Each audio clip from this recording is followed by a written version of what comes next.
Magandang umaga, Malacañang Press Corps, and welcome sa ating press briefing ngayong araw, August the 1st. President Ferdinand R. Marcos Jr. received the National Expenditure Program for fiscal year 2025 presented by the Department of Budget and Management yesterday. President Marcos mentioned in his recent State of the Nation address that this proposed government budget was created with utmost care, diligence, and meticulous attention. The 2025 NEP amounting to 6.352 trillion pesos is a 10.1% increase from this year's 5.758 trillion budget.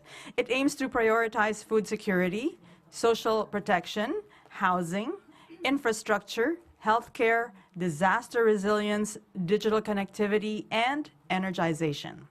It also aligns with the key priorities of the Philippine Development Plan for 2023 to 2028, focusing on 3 pillars. These are developing and protecting the capabilities of individuals and families, transforming production sectors to generate more quality jobs and competitive products, and lastly, creating an enabling environment. The President also said in his SONA, we look to the cooperation of our colleagues in the legislature, not only that our proposed national budget will be approved in your usual timely manner, but it will be adhered to as closely as possible. And to get an overview of the proposed budget, we ask you to please watch this video. The Philippines, a frontrunner and key player among Asia's emerging economies, outpacing Indonesia, Malaysia, Thailand, and China in the first quarter of 2024. We remain on track with our agenda for prosperity, with the International Monetary Fund forecasting growth at 6% for 2024. Building on our gains, we strive to fulfill the needs and aspirations of the Filipino people. Equivalent to 22.1% of GDP, the proposed national budget for fiscal year 2025 is 6.352 trillion pesos. Meticulously crafted and anchored on the Philippine Development Plan 2023 to 2028, the budget aims to develop and protect the capabilities of individuals and families, transform production sectors to generate more quality jobs and produce competitive products, foster an enabling environment that will promote macroeconomic stability and improve public services. To reduce the medical expenses of the poor, we will allocate 74.4 billion pesos to subsidize the health insurance premiums of indirect contributors under PhilHealth. We will provide medical assistance to millions of financially incapacitated patients and construct more accessible health facilities, including the Bagong Urgent Care and Ambulatory Service or Bukas centers. We are investing heavily in education with 977.6 billion pesos or 15.4% of the proposed budget. We have built almost 3,000 classrooms in 2023 and will construct 6,000 more in 2025 with 29.3 billion pesos for the Basic Education Facilities Program. We will bridge the digital divide through more than 18,000 e-classroom packages and almost 100 million textbooks and other instructional materials for all public schools. For our teachers, the Kabalikat sa Pagtuturo Act will double the teaching allowance from 5,000 pesos to 10,000 pesos. And for our students, the Universal Access to Quality Tertiary Education Program, which will provide scholarships to millions, will receive 53.1 billion pesos. Isa ang CHED sa mga nagdaan upang makapagtapos po ako ng pag-aaral. I was so blessed dahil sa CHED, my father did not have to think about my tuition and miscellaneous fees. To reduce the vulnerabilities of our people, we are transforming the country's social protection system. The Pambansang Pabahay para sa Pilipino program will provide decent and affordable housing with 1.8 billion pesos. while the implementation of the Centenarian Act will be expanded with 3 billion pesos to provide cash benefits to senior citizens above 80 years old. Whatever current data proudly bannering our country as among the best performing in Asia means nothing to a Filipino who is confronted by the price of rice at 45 to 65 pesos per kilo. The Pantawid Pamilyang Pilipino program will receive a higher allocation of 114.2 billion pesos for education and health grants and rice subsidies to no less than 4.4 million households. Nung dumating po ang Pantawid sa amin, malaking tulong po, nakakabili na po ako ng gamit ng mga anak ko sa school, lalong-lalo na po yung gamot po ng anak ko. Ang rice po malaking bagay din po sa Tagalog at saka sa katutubo. We will provide additional grants for pregnant and lactating mothers to ensure the health and nutrition of children for their first 1,000 days. We will also give cash-based assistance through the food stamp program. To strengthen food security and address inflation, we are boosting local production with an increased allocation of 31.4 billion pesos for the National Rice Program. And we will construct an additional 1,541 kilometers of farm-to-market roads and introduce solar-powered fertigation systems to boost high-value crop farming. To generate not only decent but competitive jobs, we will harmonize our livelihood and employment programs with 36.8 billion pesos. We will intensify our technical and vocational education and training through TESDA with 18.7 billion pesos. Maraming salamat po talaga sa TESDA. Sana po lahat po ng mga nag-aalangan na hanapin yung gusto nilang gawin sa buhay, meron pong TESDA na kaagapay ninyo. The Tulong Panghanap Buhay sa Ating Disadvantaged Workers or TUPAD program provided jobs to over 3 million displaced workers in 2023 and will continue to support millions more in 2025. Nagpapasalamat kami dako nga naapilmi di aning programa sa Dole Tupad. Kay dako og kayo ning nga nakatabang sa among pangadlaw-adlaw nga panginabuhi. We will create even more jobs through the MSME Development Program, the Shared Service Facilities Project, and Negosyo Centers. And to further revitalize industries, we will continue to implement the Green Lane for strategic investments. To drive innovation, we will increase the allocation for research and development to 23.2 billion pesos. We have also launched our Malacañang Pinoy program and will continue to support our creative industries. To sustain the momentum of the tourism industry, we will promote the Philippine Experience Program and local food tourism. The halal food industry will also get a boost of 286.4%. To combat graft and corruption, we are allocating 70.6 billion pesos to rapidly digitalize our bureaucracy. This covers the advancement of our public financial management program with 575 million pesos, while 3.1 billion pesos will be invested to digitalize revenue collection. With our online registration update system or yung ORIS na tinatawag natin, napapadali nito ang pag-update at pag-transact sa BIR at the comforts of the taxpayers' home.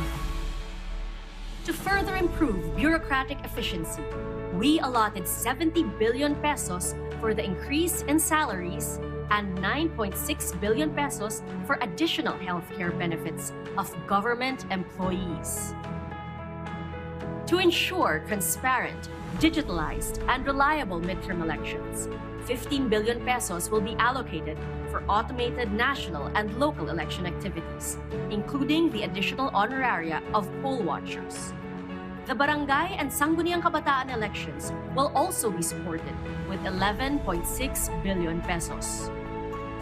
To secure the country's territorial integrity, we will strengthen our land, air, and naval forces defense programs with a revised AFP modernization program budget increasing to 50 billion pesos to address recent developments in the West Philippine Sea.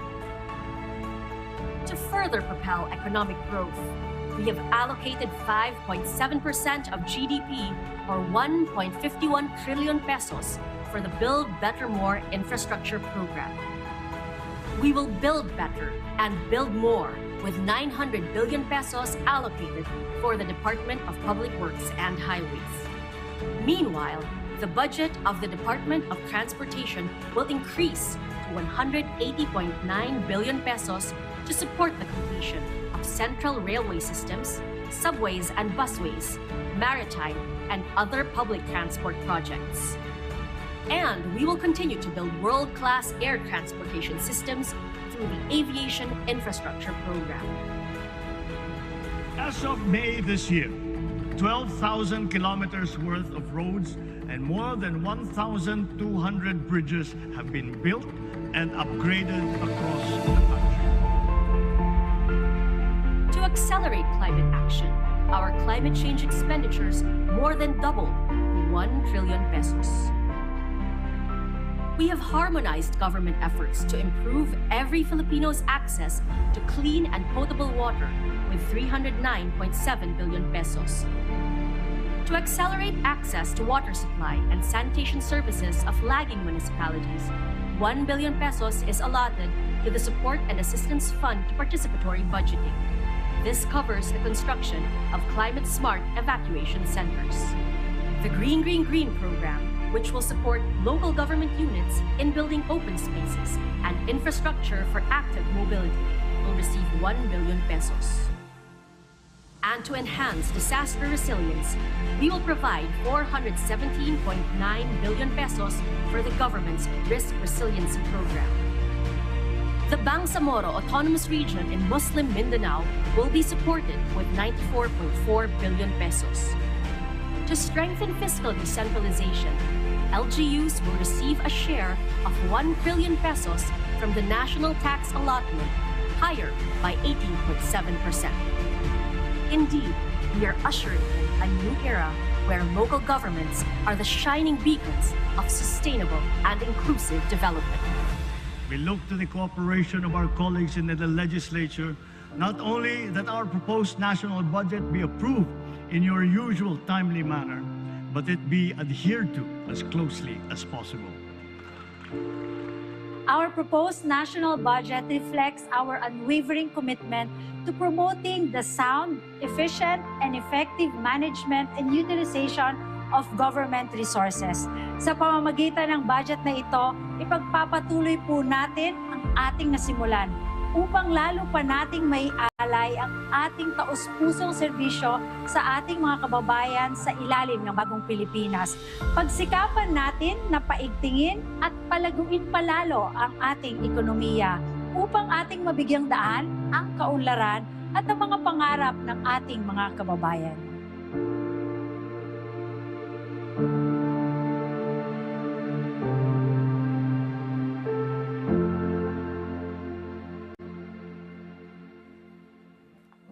Thank you.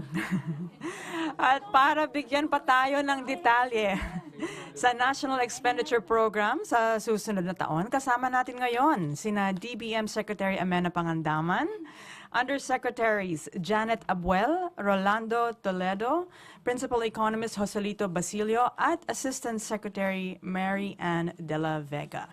Magandang umaga, Secretary Pangandaman.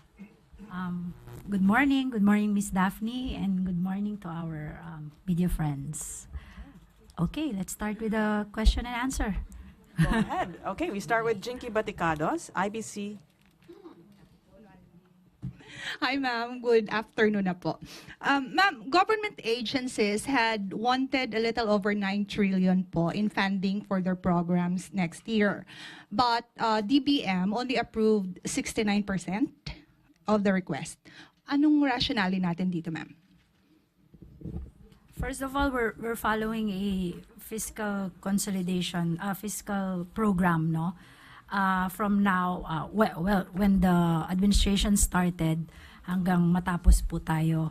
So, ang ibig sabihin po nun, generally, we are trying to decrease our deficit and at the same time maximize po whatever revenue that we have. So, with that po, based on the, DBCC po kasi ang nag-aayos ng mga levels. And we came up with a 6.352 trillion level for next year. So, paano po namin nagawa yon na out of 9.2 trillion pesos, naging 6.3 lang. First, we look at the absorptive capacity of all the departments and agencies. Kung kaya po nila ma-implement yung mga proyekto. Pangalawa, we also check the numbers, yung utilization nila for the past 2 to 3 years. Next, we check also the preparedness of their programs and projects. We would like to ensure that pag pumasok po yung programa mo, whether infrastructure or service yung nature ng program mo, kaya po i-implement kaagad-agad, shovel-ready yung mga projects. Next, it should adhere to the Philippine Development Plan. Kung nakita nyo po kanina, merong 3 pillars tayo na sinusunod, yung nilaunch natin na Philippine Development. And then, there are also existing program convergence na ginagawa po between the Department of Budget and Management, NEDA, and the other implementing agencies. For infrastructure, there is also a mechanism where we use together with NEDA, yung tinatawag po na Public Investment Program and the 3-year infrastructure program. Again, related dun po yun because we want to see whether an infrastructure project is readily implementable. Ma'am, one last po. In terms of the controversial confidential and intelligence funds, Secretary, same agencies from the 2024 GAA po will get the confidential fund for next year. And do we have exact data on how much confidential funds may be included in the next year budget? Yes. So our total confidential and intel funds for next year, for 2025, bumaba po siya ng 16%. It is from 12.378 billion pesos noong 2024 sa GAA.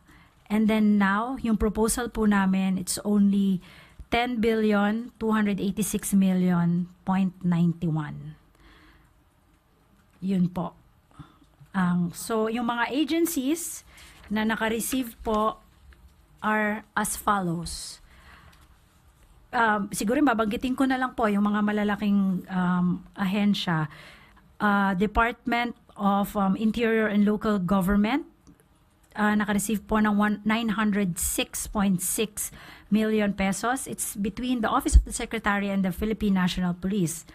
Department of Justice with 579.4 million pesos, divided among the Office of the Secretary, Bureau of Immigration, National Bureau of Investigation, Office of the Solicitor General. We also have the Office of the President with 4.5 billion pesos. Department of Defense, 1.8 billion pesos.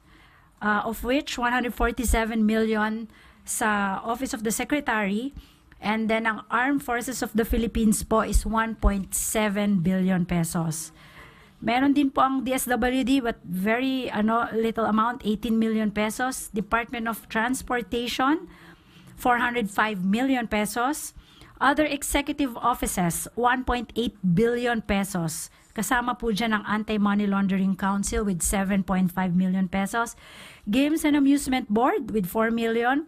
National Intelligence Coordinating Agency with 991.2 million pesos. National Security Council with 250 million pesos. OPAPRO po, 60 million. And Philippine Drug Enforcement Agency with 500 million pesos. Yung mga ibang opisina po, malilit lang po, the likes of Commission on Audit, Office of the Ombudsman, and then Commission of Human Rights. Okay. Alan Francisco, PTV4. Hi, Sec. Hi, everyone. Good afternoon. Yeah. Education Secretary or Education's budget is a top priority. Ma'am, in his interview, DepEd Secretary Sani Angara said he would study the proposal to increase the entry-level salary of public school teachers. kasama na po ba ito sa budget, ma'am?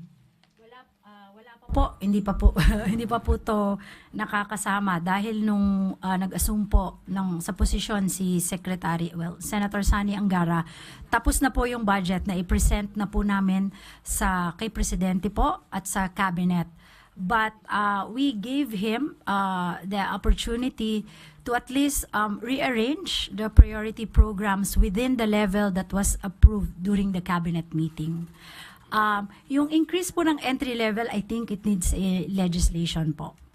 However, yung increase po ng salary, yun po ang nakasama na po dito sa 2025 NEP. Naglagay po tayo ng 70 billion pesos for the increase of salaries ng government employees po. Of course, kasama po sila, ang ating mga teachers. But the entry level, hindi pa po kasama. I think pag-aaralan pa po nila. And legislation po yung kailangan natin doon. Thank you, ma'am. Okay, Raquel Bayan, Radyo Pilipinas. This side. Good afternoon, Secretary. Last SON na po ni Pangulong Marcos, he mentioned yung joint forces ng different agencies po to boost yung potential and employability ng ating mga mag-aaral and youth. For under 2025 budget po, how much did we allot para po doon sa mga programs na may kinalaman sa employment ng ating mga kabataan po? For fiscal year 2025 National Expenditure Program, ang youth employability programs under the Department of Labor and Employment ay nabigyan po ng 984.2 million pesos para po sa implementation ng following projects. First, special program for employment of students, yung SPES po, with 828.9 million pesos, at yung tinatawag po nating Job Start Program, JSP, with 155.2 million pesos. Nagkaroon po ito ng substantial na increase of 84% from last year's budget dahil ito po, may 449 po ang naging increase dito.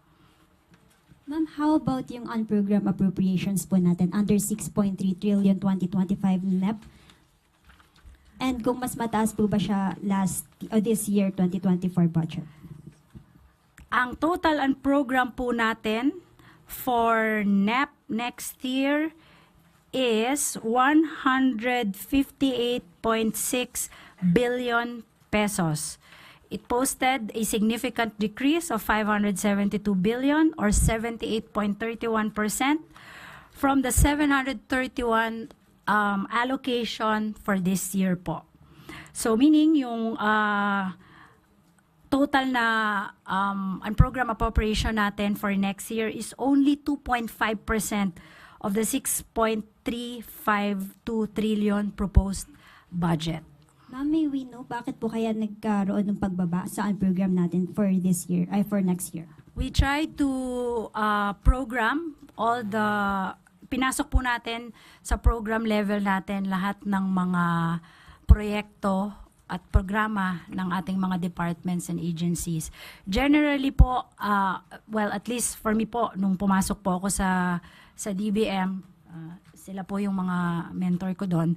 Ang alam ko po, ang pagkakaintindi ko po kasi nung unprogram appropriation, which we follow year in, year out, is that ang pinapasok po talaga namin dito, ang unprogram po kasi talagang standby fund eh.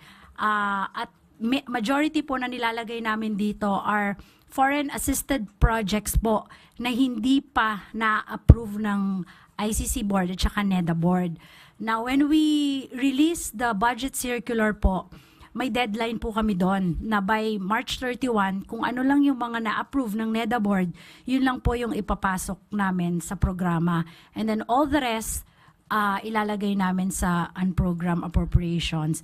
Ito po yung mga foreign assisted na nakikita namin na ma-approve naman within the year. So, kailangan din po natin lagyan ng standby fund for the GOP counterpart. And the loan proceeds. Yeah. Because we haven't received the loan proceeds yet. Yeah. Thank you, ma'am. Lastly na lang po from my end, may we get an update po sa 2024 budget utilization natin? Meron po ba tayong mga departments na nag-underspend? Gusto mo si Yusek Jojit na lang sasagot.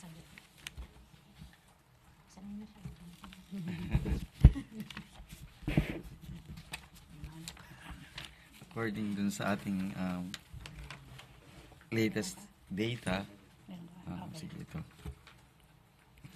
Ang actual spending sa first semester ng 2024 ay higit sa itinakda ng DBCC. For example, meron kasing disbursement program eh. So that's yung releases have been around 24.6 billion higher than program. So that means may mga na-accelerate tayong mga programa and projects na siyang nasimulan ng mas maaga ngayong taong ito. So overall, for as of the second quarter or first semester or end June, initial data collected from agencies, around 14% higher na ang spending natin this year compared with last year.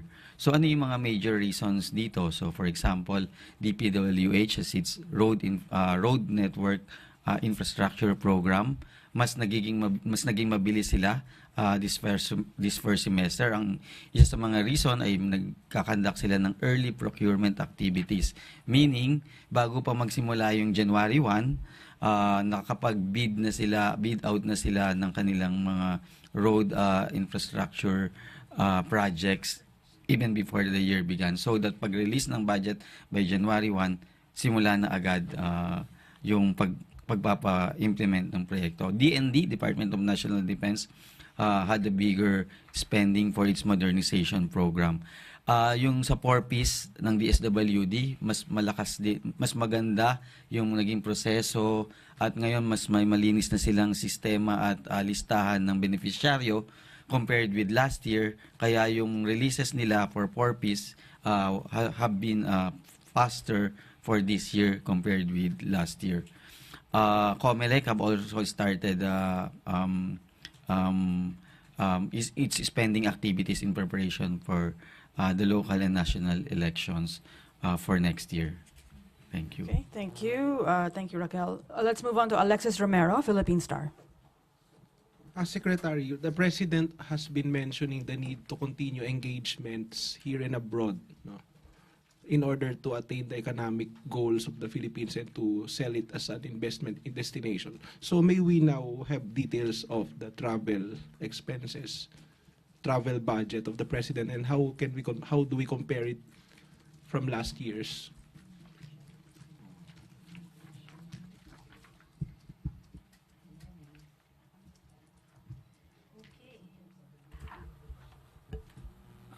All right. Meron pong for next year sa NEP 1,054 is a meaning 1,540,000,000. Tama no? 1,000 ang budget po ng Office of the President. 1.054. Okay. 054. Okay. Billion ang proposed allocation for travel expenses under the Office of the President. It is 94 million or 8%. It's a 94 million or 8% decrease compared to 1.148 billion allocation in the 2024 General Appropriations Act. Bumaba po siya ng 8%, 0.8%. To what do we attribute the lower budget for travels? Siguro, kung makikita po natin dito sa proposal nila, siguro may mga nabawasan po silang mga travel, both local and foreign. So we expect a lower number of travels for the coming year for the part of the President. I guess because of the lower budget. Yeah. Kasi medyo nako-confuse lang ako, Secretary, kasi yung previous reports, there was a mention of a 1.4 billion travel budget. Kung titignan natin yung mga previous reports last year na 2024 budget. 2024 po is 1.1 billion ang actual. Kasi sa background check, it's 1.4. So, apparently napalitan. Actually, it's 1.14. Okay. So less travel. So but we can assure the public that despite yung less travels, ma-attain pa rin yung objective na magkaroon ng engagements, Yes. yung selling of the Philippines as an investment destination. Yes po, definitely. Parang na-explain ko naman po dati, together also with DTI and kami rin po sa economic team, we still continue to go out and parang kumbaga we market the Philippines as an investment destination. Tuloy-tuloy po yan. Samantalang yung iba po, may mga napirmahan na po ng mga memorandum of understanding and agreement ng ating presidente. Kailangan pa rin po, meron din pa pong follow-ups itong mga ito para to ensure na makarating nga itong mga investments na kalap natin noong mga nakaraang taon. Salamat po. Thank you. Tuesday New, DZBB. Good morning, ma'am. Ma'am, yung nabanggit po nyo kanina na 70 billion additional salary increase para sa government workers, ito na po ba yung sinasabi ni Presidente na in 4 tranches gagawin? And how will we do that? Kailangan mag-submit pa tayo ng another salary in the standardization law po ba? Ganun po ba yung? Yung 70 billion po, para sa adjustment na yan ng first tranche at saka second tranche for next year. Kasi gusto po natin simulan na this year yung first tranche ng ating salary increase. So it's 2024. Usually po kasi 4 years yan eh. 2024, 2025, 2026, and 2027. So yan po yung, of course yung 2026 level, wala pa po dun sa budget natin nung 2025. So yun po, 4 tranches hanggang 2027. And as of now po, we are perfecting the executive order po and we are hoping po for the issuance of the executive order soon po. Alright. Yung nabanggit din po ni Presidente sa zona niya yung medical benefits or allowance ng government workers. This year po ba ay implement na po yun and how much po? Next year po natin siya i-implement na nag-allocate po tayo ng 9.6 billion pesos for next year para po makakuha ang ating mga government employees ng kanilang medical allowance. 7,000 each employee po. Wala po kaming sa executive po, nung pumasok po ako, matagal na. Pero galing ako sa Senate, so yung may mga fiscal autonomy, they provide. So pagdating ko po sa executive, napansin ko parang wala pong medical allowance kami or HMO. So hindi po kami nakakapagpa-check up, at least yung blood test and all. Tapos sa ER, wala rin kaming access sa ganon. So we pay for it, or maybe PhilHealth po. But I think this is a nice add to the benefits and allowances na meron po ang mga empleyado. Ayun. Annually po yan. It's a cash po kasi medical allowance po yung nature na ginawa natin para parang uniform allowance po para easier po yung pag-acquire ng mga departments po nung kanilang HMO. Okay. Alvin Baltasar, Radyo Pilipinas. Secretary, magandang umaga po. Secretary, follow-up ko lang doon sa tanong ni Tuesday tungkol doon sa salary increase. Interesado kami, sir. Secretary, kasi ang sabi ni Pangulo, effective this year. So, yung first tranche. So, does this mean na magkakaroon ng retroactive? Yes po. From the month of January? January, yes po. Okay, thank you, ma'am. Thank you. Okay, he's happy. Okay. Applause. Wow, okay. follow-up lang po. Ivan Mayrina. Ma'am, one more question, ma'am. Kanina doon sa, parang hindi nabanggit yata yung Office of the Vice President. Nagkaroon po ba sila ng increase doon sa budget ng OVP? And kung merong increase, ma'am, magkano po, Secretary?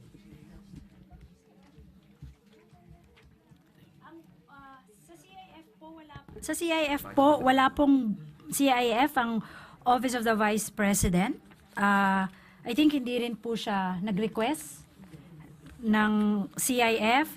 Pero ang total budget po niya for next year sa NEP po is 2.03 billion pesos. 2.037 billion pesos. 180 88.5 million is allocated for personal services, 1.79 billion for maintenance and other operating expenses, and 56 million for capital outlay. Secretary, mas tumaas ba ito o mas mababa? Tumaas po siya ng 8%. Oo. 152, yeah. All right. Next question. Ivan Myrina, GMA 7. Good noon, Secretary. 6.352 trillion. How much of this is going to be funded by internal revenue and how much of it is going to be funded by borrowings?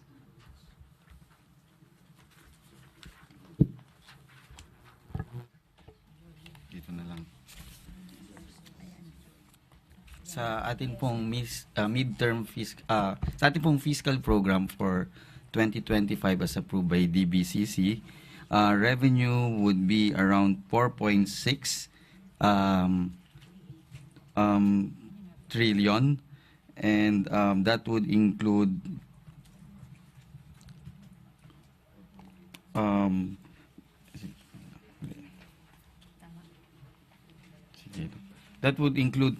tax collection of 4.3 trillion and breakdown into 3.2 trillion for from the BIR.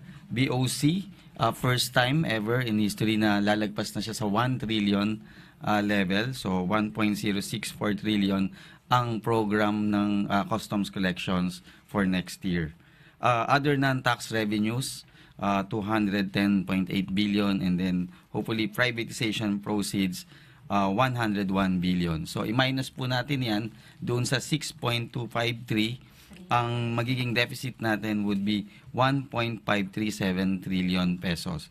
This is around 5.3% of the projected GDP for next year, 2025. Right in line with the medium-term fiscal program as revised by our economic managers. And where does that put us, sir, in terms of our debt situation? Kasi we are, as of the last report, more than 15 trillion in debt. Mm-hmm. So, in general, of course, that brings us to our track para yung deficit to GDP ratio natin ay umabot sa fiscal target na 3.7% by 2028. So that means meron tayong pagbabayad ng utang, principal at interest payment, a little bit accelerated. Tapos, given the interest rate conditions, ang expected natin dahil bumababa na yung inflation, mga central banks around the world, and even for the Philippines, over the medium term, will be more steady and lower from their levels last year at the beginning of the year. So that means may magpipeak pa ng konti ang ating debt level. Yung sinabi mo na 15, aakyat pa siya to around 17 trillion by end of 2025.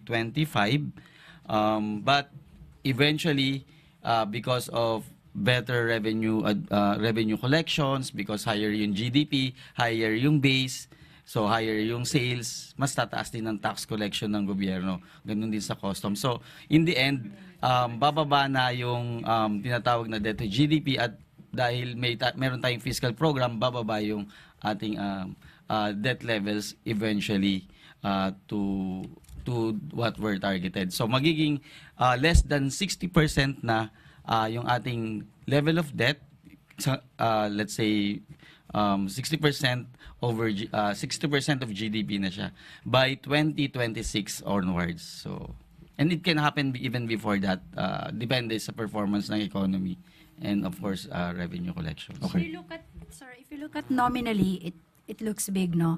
Pero based on international standards, tinitingnan po natin na metric sa debt is yung debt to GDP ratio. And it has been going down, and with our fiscal consolidation, we will ensure that it will go down. Nung panahon po ng pandemic, tinaasan po ng IMF yung ratio na yan. Sabi nila kahit hanggang 70%, good metric yan. So hindi naman po tayo umabot sa ganon, but alam natin na tumaas because kailangan po natin pondohan yung mga nangyari nung pandemic dahil wala tayong masyadong revenue. So in the coming years, tumaas po siya, babayaran natin siya, but still, yung debt to GDP ratio natin, it's going down. We are now at 6.2%, and then next year 6.1%, no? 60.1%. So ang ideal niyan sa ating fiscal consolidation is bring it down to 59% of debt to GDP ratio. 59 or 50? Okay. 59. Isa na lang po ako. Based on the latest projection of the BSP, ang inflation po for July ay nasa 4 to 4.8%. Depending on the actual number, it has the potential to be the highest in the last 9 months. How is the budget going to be responsive to our efforts to curb inflation?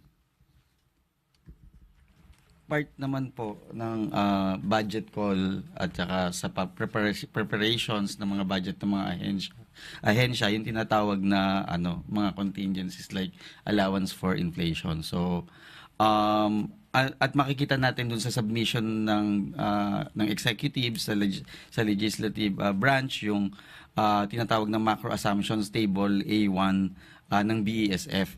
So nakalagay doon na ang inflation natin will be around still, despite na merong pagtaas siguro, depende sa sitwasyon, but on average, we still look at 3 to 4% yung 2024 inflation average, tapos sa 2025, between 2 to 4% ang macro assumption. So it should still go down to the targeted levels na ang budget natin is already parang tinatawag na inflation proof.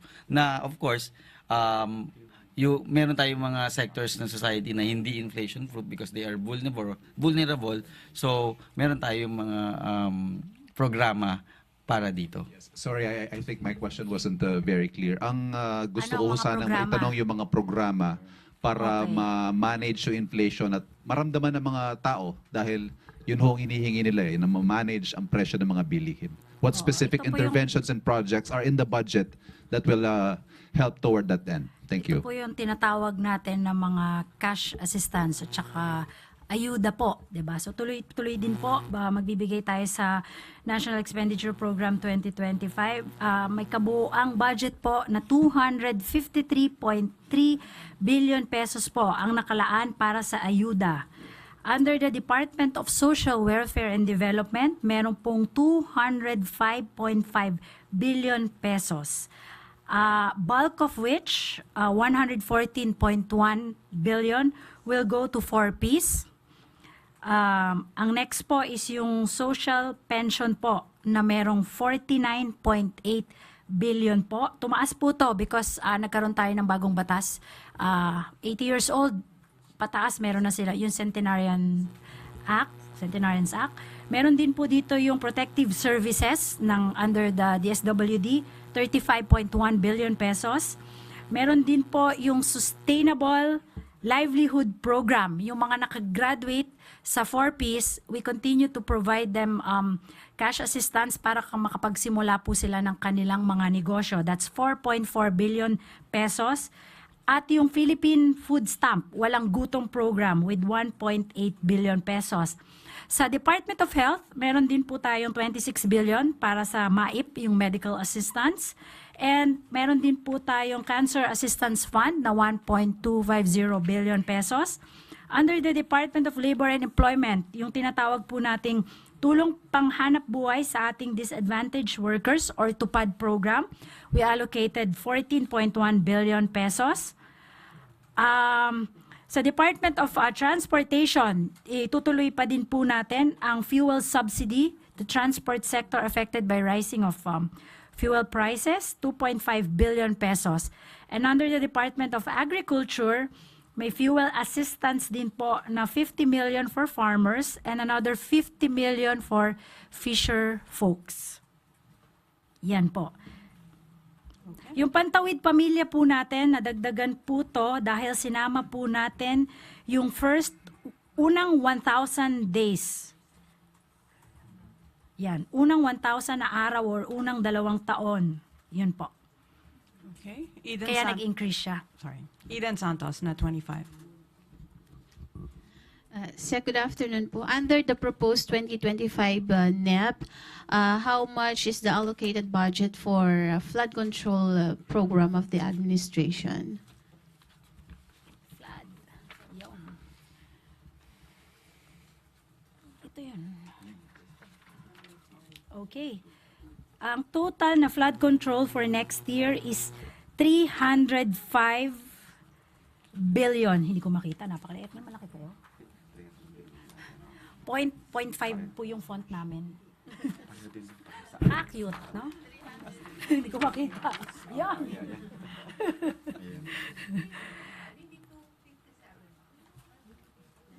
NEP, 305, saan po galing yung 257?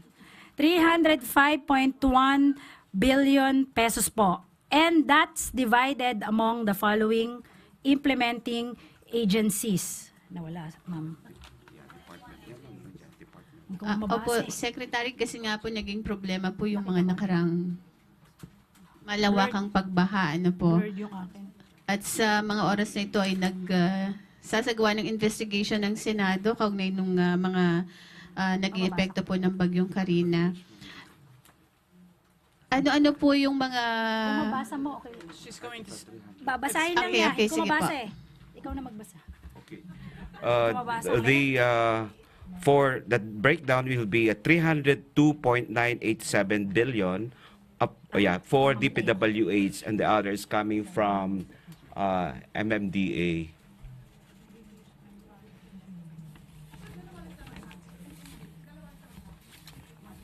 Hindi, yung breakdown. DPWH. Ang DPWH kasi broken down kasi yan into a regional breakdown. So mayroon tayo 302 for all of that, yung 302.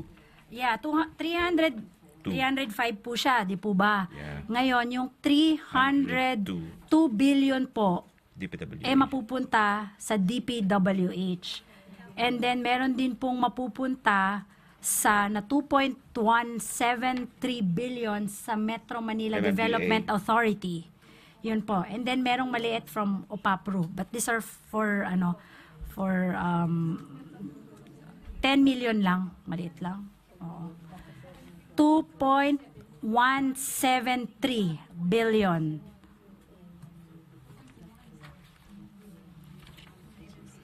Opo. Okay. With this budget po, Secretary, are we expecting na yung pong mga malawakang pagbaha na naranasan natin sa mga nakalipas pong mga linggo, hindi na ganoon yung magiging epekto? With this big, na malaking budget po ito. I think mas maganda sagutin ni Secretary Manny Bonoan, but but at least ang importante po is we're investing on it. It's not a one-time project na kinabukasan po makikita natin yung result. I think medyo matagal po yung pag-construct ng mga ganyang klaseng mga proyekto po.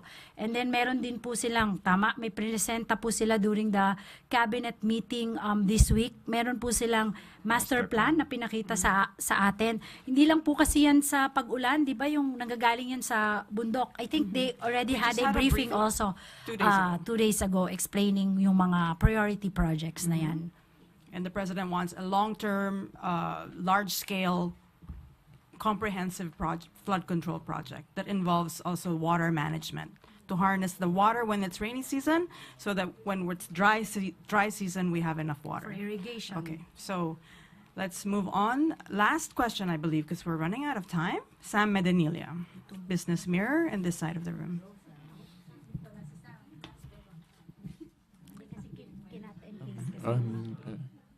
Good afternoon. For Ma'am Pangandaman, kanina po na-mention na target po na bumaba yung debt by 2026. Will that depend kung mapapasa po yung mga revenue tax measures ng Marcos administration, such as the single-use plastic, yung sa tax for digital transaction, and yung sa sugar tax? Will this depend, yung pagbababa, kailangan mapasa yung mga legislation eh? Oo.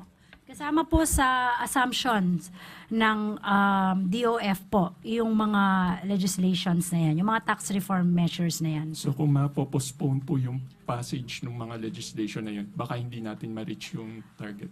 Nag-usap na po kami, yung priority, kasama po siya sa common legislative agenda ng LEDAC. And I think sa House of Representatives po, marami po dito pasado na. So it's in the Senate. Nasa advanced stage na po ng legislative process yung mga tax reforms natin.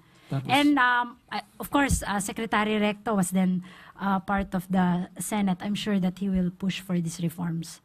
Tapos ma'am, yung na-mention ni President yung pag-ban sa POGOs. So for yung 2025 budget ba natin, proposed budget, may maapektuhan ba na ng pagkawala ng revenue from POGOs? Nako. I'll have to, hindi no? Hindi. Maliit lang.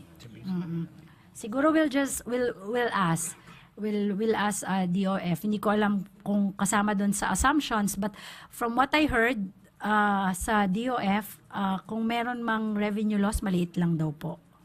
Tapos last question na lang po. Ma'am, yung na-mention rin po yung, di ba, yung postponement po ng Mandanas ruling dahil meron, ini-study pa rin ng DBM yung possible devolution. Kamusta na po yung update pagdating dun sa study na yun? At saka ma-implement na po ba yun by next year? Nag-present na po, NEDA po ang gumawa ng study together with tama ba? Asian Development Bank, no? Tama, ADB and NEDA. Tapos na po yung study na present na rin po sa ComDev. And then we are now finalized for submission to the Office of the President. And then we're just finalizing yung kung paano po yung transition to full devolution. Pwede po kaya yung ma-implement next year or it will take some time pa? I think it will take some time, no? May transition siya, 2028. Thank you po. Salamat. Okay. Well, thank you so much. Any final message from Secretary before we close? Okay. So I will just, first, I would like to thank the entire cabinet for helping us prepare this fiscal year national expenditure program for next year. And we are all ready to defend our budget in Congress, both in House of Representatives, in the Senate in the coming weeks. And sinabi rin po ng Pangulo na ginawa po namin to meticulously at walang tulog po namin to ginawa para po matugunan at maging responsive ang ating budget sa pangangailangan po ng ating taong bayan. So with that po, I hope you'll we're also promoting transparency in the national government. So I hope you'll be with us when we go to the Senate and Congress when we try to defend this budget.